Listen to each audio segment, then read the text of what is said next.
How to fix no signal issue in Realme P3.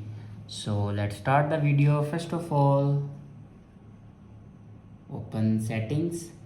In settings, here you can see the option airplane mode. Now here you can turn on or off your airplane mode 2 to 3 times. After turn on or off your airplane mode, then reinsert your SIM card. After reinsert your SIM card, then scroll down and click on system and update.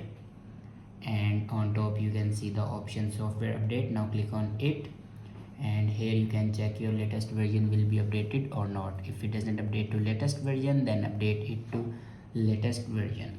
After update a latest version, then go back and click on backup and reset. Now click on reset phone, and on top you can see the option reset network settings. Now click on it, and here enter your password to reset your network settings. After reset the network settings, then go back to your home screen and restart your device. For restart your device, press and hold power button and then swipe up to restart your device. After doing these steps, your problem will be fixed. I hope this video is helpful for you. Thanks for watching.